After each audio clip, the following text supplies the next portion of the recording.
슬슬 은퇴를 생각하면서 인생의 마지막 장을 준비할 나이가 되었습니다. 누구나 그렇겠지만 인생의 마지막 후반전이야 뭐 별다를 게 있겠습니까마는 오랜 세월 잊고 지냈던 친구를 요 근래에 다시 찾게 되었습니다. 그래서 자랑 삼아 우리 둘의 우정을 한번 이야기해 보려고 합니다.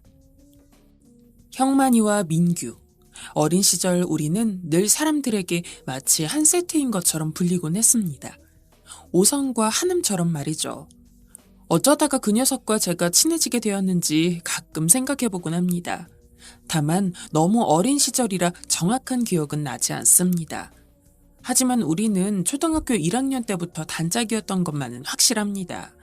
갓 입학한 코올리개들끼리 다들 좀 서먹하기 마련이었지만 우리 둘은 늘 어깨동무를 하고 다녔죠. 지금도 기억이 나는군요.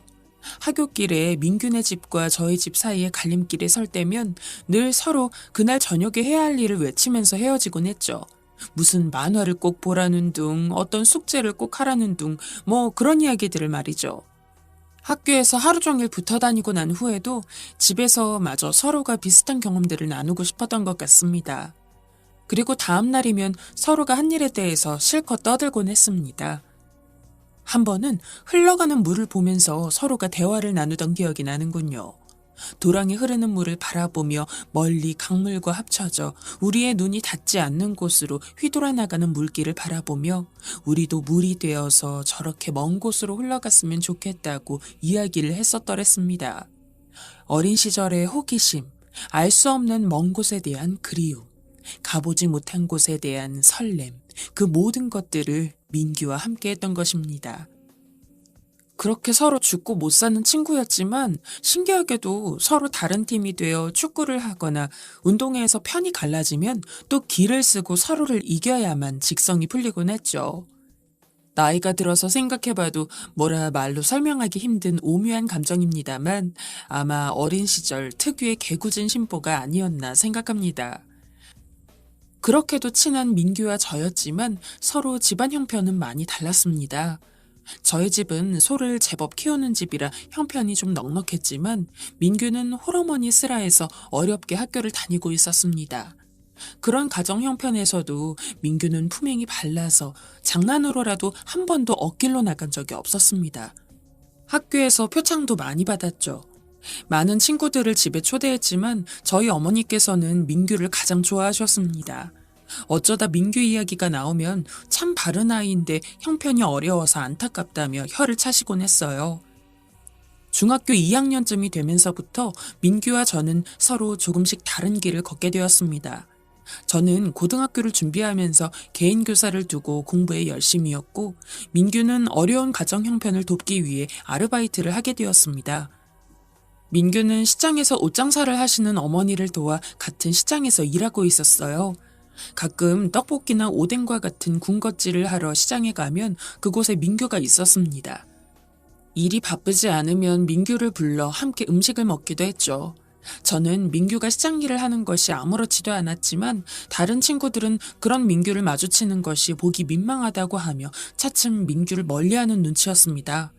하지만 저에게 민규는 둘도 없는 친구였기에 그런 편견 따위가 있을 리가 없었죠. 가끔 공부를 하다가 너무 지겨울 때면 부러워 민규를 찾아가 놀곤 했습니다. 혹 민규가 너무 바쁠 때는 옆에서 장사를 거들어주기도 했죠. 지금도 시장통 굴다리를 민규와 함께 뜀박질하던 기억이 나는군요. 그 이후로 지금까지 제 아무리 좋은 것을 누리고 재미있는 일을 해봐도 그때만큼 즐거웠던 기억이 없습니다. 정말 그리운 시절입니다. 고등학교에 진학하면서 민규와 만나는 시간이 뜸해졌습니다. 아무래도 본격적으로 공부를 해야 하니 아무리 친구가 좋다지만 더 이상 시간을 함부로 쓸 수가 없게 되었죠. 가끔 시간을 내어 만나기는 했지만 고2가 되면서 그마저도 뜸해지게 되었습니다. 그동안에 저는 고등학교를 졸업하고 원하던 의대에 입학하게 되었고 민규는 학교를 마치자마자 취직을 하려고 했지만 그것이 여의치 않아서 일용직으로 나섰죠. 저도 고향을 떠나 한동안은 공부하기에 바빠서 민규의 일은 까맣게 잊고 있던 차였습니다. 그러다 우연히 만난 고향 친구로부터 민규가 결혼을 했다는 소식을 듣게 되었습니다. 세상에 이렇게 무심한 친구가 있나요? 그 소식을 듣자마자 고향으로 내려갔습니다. 오랜만에 만난 민규는 많이 야위고 나이가 들어 보이더군요. 제가 미처 신경 쓰지 못한 사이에 고생을 많이 한 것 같아 마음이 안 좋았습니다. 민규야, 너 참 너무하다. 결혼을 하게 됐으면 나한테 연락을 하지 않고서. 아직 식도 안 올렸는데 뭘. 그리고 우리 형만이 공부하느라 바쁜 거 내가 다 아는데 뭘 수선스럽게 그래. 그냥 좋은 사람 만나서 같이 살고 있어. 마누라는 임신 중이어서 일부러 안 데리고 왔어. 헤이, 그래서야 되나? 잠시라도 너희 집에 들르자. 내려온 김에 인사는 하고 가야지. 민규는 손사래를 쳤지만 저는 꼭 한번 사는 모습을 보고 가야 되겠다고 고집을 했습니다. 그런데 민규네 집에 가서야 제가 너무 눈치 없이 굴었다는 걸 깨달았습니다. 민규가 새들어 살고 있는 집의 문을 여니 사람 하나 지나가기 힘든 좁은 통로에 부엌을 겸한 수도시설이 눈에 띄었습니다. 그리고 그 통로와 연결된 문을 여니 벽지마다 곰팡이가 덕지덕지 피어있는 방 안에서 만삭이 재수씨가 처연한 표정으로 저를 반기더군요. 속으로 좀 형편이 안 되었다고 생각은 했지만 애써 그런 티를 내지 않으려고 노력하고 있는데 민규네 부부는 그렇게 사는 모습이 창피했는지 내내 안절부절이었습니다. 그 모습을 보고 있으니 마음이 안 좋더군요. 그래서 민규네 부부에게 어디 좀 다녀올 테니 잠시만 있으라고 하고 곧장 집으로 달려갔습니다. 그리고 어머니께 말씀드려 돈 300만 원을 빌렸죠. 어머니는 갑자기 뜬금없이 왜 그렇게 큰 돈이 필요하냐고 물었지만 제가 민규를 만나고 온 것을 아셔서 뭔가 짚이는 것이 있으셨던지 두말 않고 돈을 마련해 주셨습니다. 그리고 다시 민규를 만나 결혼 선물이라고 하며 그 돈을 주었죠. 민규는 한사코 사양을 했지만 나중에 제 결혼식 때 꼭 갚으라고 하며 떠안기다시피 하니 하는 수 없이 돈을 받긴 했습니다.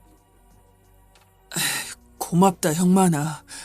안 그래도 이것저것 준비할 것도 많아서 눈앞이 캄캄하던 참이었어. 네가 주는 돈은 일단 받을게. 잘 쓰고 나중에 내가 열심히 해서 꼭 배로 돌려줄게. 부담 가질 필요 없어. 나중에 잘 돼서 돈 넘치면 그때 갚아도 돼. 그럼 난 이만 간다. 재수씨 잘 돌보고. 그렇게 민규를 만나고 돌아온 후에는 저도 정말 바쁜 시기를 보냈습니다. 지금 생각해도 그 많은 공부량을 어떻게 다 소화했는지 기가 질릴 정도네요. 명절에나 가끔 집에 내려갔다가 이내에 바삐 올라오다 보니 민규를 자주 만나지도 못했고 그저 가끔 생각날 때마다 전화통화나 하는 정도였죠. 그 사이에 형편이 썩 나아지지는 못한 것 같지만 그래도 목소리는 늘 밝더군요. 민규나 저나 고생되기는 매한가지였으니 그저 젊어서 고생은 사서도 한다며 서로 격려할 뿐이었죠. 또 시간이 한참 흘러 저는 긴 과정을 무사히 마치고 의사가 되었습니다. 그 사이에 제 배필도 만났죠. 아내에게도 민규 이야기를 자주 했습니다. 제 어린 시절을 이야기하자면 절대 빼놓을 수 없는 친구였으니까요. 아내도 우리 둘의 이야기를 재밌어 하면서 민규를 꼭 한번 만나보고 싶어 했는데 그 사이에 고향에 들를 때마다 민규는 항상 일이 바빠서 만나보지는 못했어요. 그래서 아내에게는 제 결혼식 때 꼭 한번 인사시켜주기로 마음먹고 있었던 차였죠. 결혼식을 준비하면서 당연히 민규에게도 청첩장을 보냈는데 이상하게 결혼식 당일날 민규가 보이지 않았습니다. 결혼식 날에야 어디 신랑이 눈코 뜰 새가 있나요? 어지간한 사람은 와도 기억 못할 판이지만 저는 민규가 반드시 올 거라고 생각했기 때문에 결혼식 내내 식장을 흘끔거렸지만 어디에도 민규의 모습은 찾을 수가 없었습니다. 사진 찍을 때가 되니 안달이 나기 시작하더군요. 이 친구가 안 올 친구가 아닌데 하는 생각에 다른 친구들에게도 물어봤지만 다들 예식에 신경 쓰느라 민규를 보지 못했다고만 했습니다. 하는 수 없이 결혼식 사진에 제일 친한 친구가 빠지고 말았죠. 지금도 좀 못내 아쉽습니다. 20대가 되고부터는 바빠서 서로 같이 찍은 사진 한 장 남겨둔 게 없는데 말이죠. 신혼여행을 다녀왔더니 어머니께서 저에게 봉투를 하나 내미셨습니다. 그 안에는 꼬깃하게 함부로 접힌 5,000원짜리가 하나 들어있었습니다. 그걸 보는 순간 저도 모르게 왈칵 눈물이 쏟아지더군요. 이 바보 같은 친구가 왔으면 들어올 일이지 뭐 한다고 친구 결혼식도 안 보고 그냥 돌아선 건지. 어머니도 축의금을 정리하다가 그걸 보고 마음이 안쓰러워서 일부러 저더러 보라고 남겨두셨다고 하더군요. 그걸 보고서야 어디 그냥 있을 수가 있나요? 고향에 온 김에 꼭 민규를 만나야겠다고 생각하고 집을 나섰는데 이상하게도 연락이 닿지가 않았어요. 친구들에게도 수소문해봤지만 그간 무엇을 하고 살았는지 아무도 소식을 아는 친구들이 없더군요. 갑자기 무슨 일인지 도깨비한테 홀린 기분이었습니다. 그나마 예전에 민규가 새들어 살던 곳을 찾아가니 이미 몇 번을 이사했는지 아무도 민규를 아는 사람이 없었습니다. 하는 수 없이 친구의 소식을 알지 못한 채 신혼집으로 올라왔습니다. 민규가 축의금으로 낸 그 꼬깃한 5,000원을 따로 챙겨서 보관하였고요. 그걸 볼 때마다 마음이 착잡했습니다. 어렸을 때는 책 읽는 것도 좋아하고 공부도 곧잘 하던 똑똑한 친구였는데 대체 그놈의 가난이 뭔지. 친구 결혼식에 와서 당당히 자기를 드러내지도 못하는 그 심정이 오죽했을까 하는 생각도 들었고요. 그로부터 며칠이 지나 집에서 전화가 왔습니다. 민규로부터 편지가 왔다고 하더군요. 내용이 궁금해서 당장의 편지를 읽어달라고 하고 싶었지만 왠지 그간의 상황으로 봤을 때 남에게 알리지 못할 사정이 있을까봐 일단은 보관을 해주시라고 했습니다. 그러고는 저도 병원 일이 바빠서 고향에는 통 내려가지 못했죠. 몇 달이 지나고 명절이 되어서야 겨우 고향에 내려가 그 편지를 뜯어볼 수 있었습니다. 참 기가 막힌 내용이었죠. 형만아, 우선 결혼 축하한다. 네 소식은 종종 듣고 있었지만 늘 열심히 해서 잘 되는 모습을 보니 기분이 좋다. 그리고 미안하다. 네 결혼식에 축의금을 든든히 낸다고 한 약속을 못 지키게 되어서. 마음 같아서는 남들 하는 만큼이라도 하고 싶었는데 그렇다고 어디 가서 돈을 꿀 형편도 안 돼서 낯이 부끄럽지만 하찮은 부조금이나마 너무 기분 상하지 않고 받아줬으면 한다. 억지로 마련한 돈을 예식장까지 가는 차비를 제하고 나니 고작 몇천 원이 남더구나. 그래도 가까이서 결혼식을 지켜보려고 했는데 제일 좋은 옷을 입고 찾아갔지만 예식장에 가니 내 모습이 다른 사람에 비해 너무 초라하게 느껴졌다. 그래서 괜히 내가 결혼식을 망치는 것 같아 일부러 멀리서 지켜봤다. 먼발치에서나마 나는 네 결혼하는 모습을 다 지켜보았으니 너무 섭섭하게는 생각 마라. 언제고 떳떳하게 다시 만날 날이 있을 것이다. 마침 지금이 나에게는 중요한 시기다. 다행히 좋은 분들을 만나서 기회를 얻었으니 앞으로 뭐라도 열심히 해볼 작정이다. 당분간은 바빠서 연락도 못할 테지만 늘 지금처럼 건강히 있기를 바란다. 나도 열심히 해서 꼭 좋은 모습으로 다시 만나도록 노력하마. 그 친구와 유년 시절부터 오랫동안 함께한 제 입장에서는 참 가슴이 먹먹한 사연이었지만 그래도 왠지 민규의 글에서 자신감이 느껴졌습니다. 비록 그래서나마 어린 시절 골목대장을 하던 민규의 당당하던 모습이 떠오르더군요. 그래서 대체 어디에서 뭘 하는지는 모르겠지만 언제고 민규가 꼭 성공한 모습으로 만날 수 있기를 간절히 빌 뿐이었습니다. 그러고 한참의 세월이 흘렀습니다. 그 사이에 저도 아이를 낳아 키우면서 바쁜 세월을 보냈죠. 그동안에도 민규의 소식은 들리지 않았고 그 나이쯤 해서는 친한 친구들도 하나둘씩 멀어지기 마련이라 저도 민규를 그 정도로만 생각하고 있었습니다. 다만 그때까지 연락이 없는 것으로 보아 아마 형편이 크게 나아지지 않았음을 짐작했을 뿐이었죠. 가끔 민규를 떠올릴 때마다 마지막으로 만났던 그 고생에 찌들고 퀭한 눈이 떠올랐습니다. 그리고 부디 지금은 좀 안정된 가정을 꾸리고 살기를 바랄 뿐이었죠.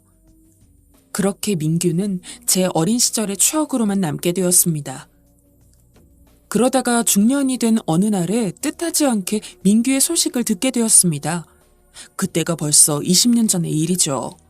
미국에서 공부를 하고 한참 그곳에 살던 친구가 귀국을 하게 되어 축하 파티를 열었던 일이 있습니다.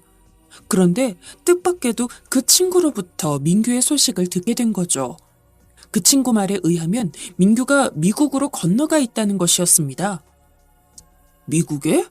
아니, 민규가 왜 미국에 있어? 갑자기 그게 무슨 소리야? 글쎄, 나도 몇 년 전 그때 잠깐 보고 못 봤어. 친구 만나러 갔다가 그곳에서 보고 나도 처음에 얼마나 놀랐다고. 아휴, 그런데 서로 바쁘니 뭐 길게 이야기할 수가 있나? 잠깐 안부만 물었지. 뭐 듣자 하니 그곳에서 뭔 일을 하는 모양인데 내가 그 동네 사람도 아니니 수소문을 해볼 수도 없고.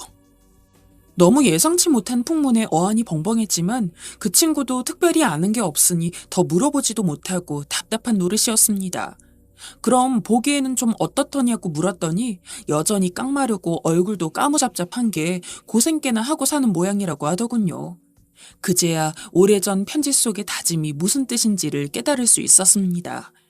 나름 장한 결심을 했다 싶긴 했지만 하필 뜬금없이 웬 미국인지 궁금하기는 했지만 그 이상의 소식을 알 길이 없어서 또 한동안 생각만 하다가 잊어버리게 되었습니다. 그리고 또 오랜 세월이 흘렀습니다. 그간에 많은 사람과 만나고 헤어지면서 어느새 옛 시절의 추억도 까맣게 잊어버리고 있던 차에 천만 뜻밖의 일로 옛 친구를 다시 재회하게 되었어요. 참 그러고 보면 인연이란 게 질기고도 기가 막힌 법입니다. 작년에 큰아들의 결혼식이 있던 때의 일입니다.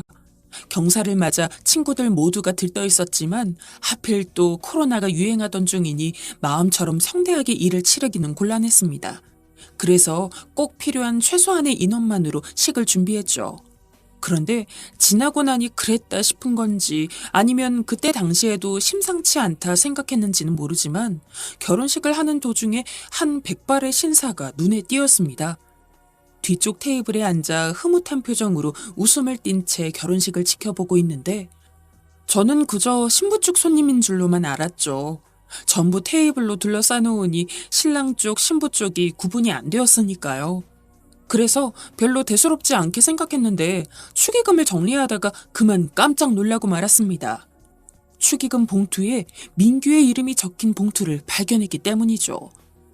까맣게 잊고 지냈던 친구이고 연락할 방도도 없어서 전혀 신경도 안 쓰고 있었기 때문에 처음에는 동명이인인 줄로만 알았는데 아무리 생각해도 그 이름을 쓰는 사람은 제 옛 친구밖에는 없었습니다.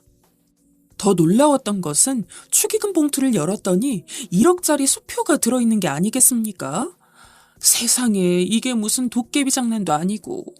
아내는 축의금 봉투에서 1억이 나오니 뭔가 일이 잘못된 것이라며 신고를 한다 어쩐다 야단이었죠. 봉투에는 수표만 들어있는 것이 아니라 편지가 한 장 봉봉되었습니다. 떨리는 손으로 편지를 펴보니 과연 봉투의 주인은 제 어린 시절 친구 민규가 맞더군요.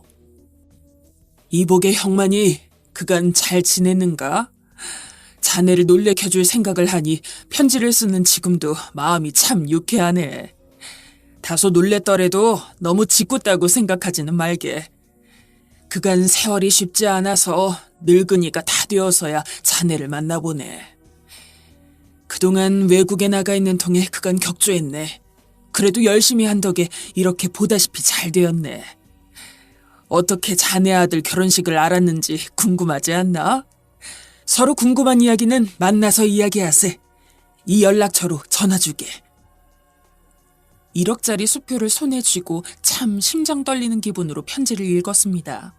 그리고는 이내 편지에 적힌 연락처로 전화를 했죠. 참 얼마 만에 듣는 목소리인지 전화로나마 그간의 이야기를 다 묻고 싶은 심정이었지만 마침 민규도 누군가를 만나던 중이라 반가운 인사 끝에 약속만 정하고 전화를 끊을 수밖에 없었습니다. 그러고 나니 그만 너털 웃음이 나오더군요. 짧은 편지와 통화였지만 어쨌거나 이 친구가 대단한 성공을 한 것은 틀림없고 왠지 어린 시절 장난기 넘치는 그 친구의 모습도 떠오르고 기분 좋은 소식에 환희가 차기도 하고 참 유쾌했지만 복잡한 심정이었죠.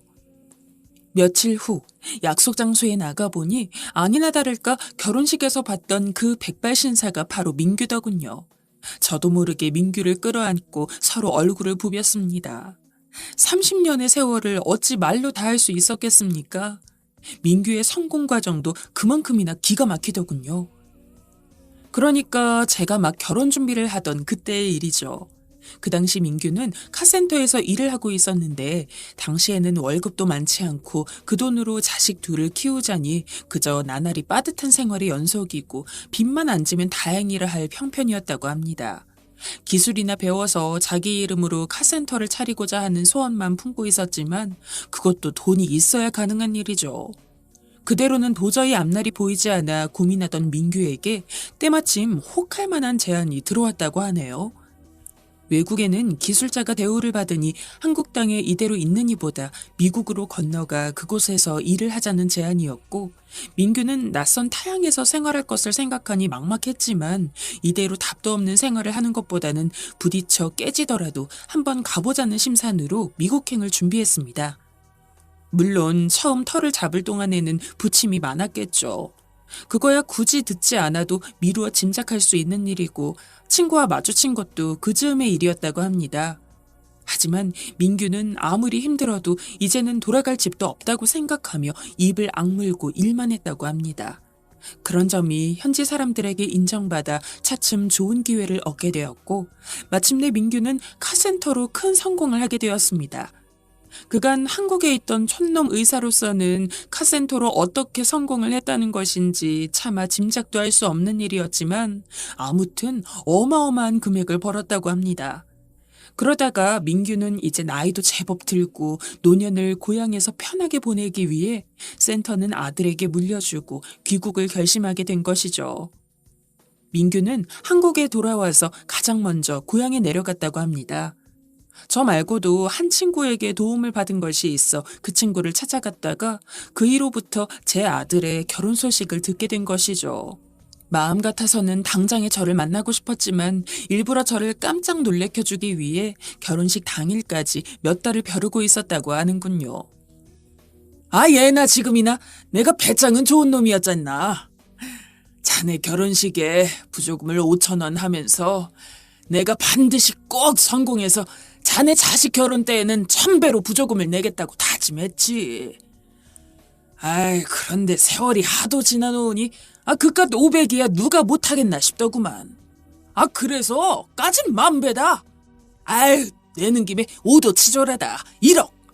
그 정도는 돼야 자네가 깜짝 놀랄 거라고 생각했지. 예, 이 사람아. 그래. 결혼식 축의금이 1억이 당한가? 어디 재벌끼리도 그런 소리는 못 들어봤네. 안 그래도 내가 돌려주려고 생각하고 있었네. 이 사람은? 자네가 그럼 어디 재벌들 부조하는 걸 봤단 말인가? 그리고 그걸 또 돈으로 생각해야 좋은가? 예전에, 자네가 나한테 300을 준 적이 있지. 그걸 지금 돈으로 따지면 값어치가 몇 곱절은 될 거야.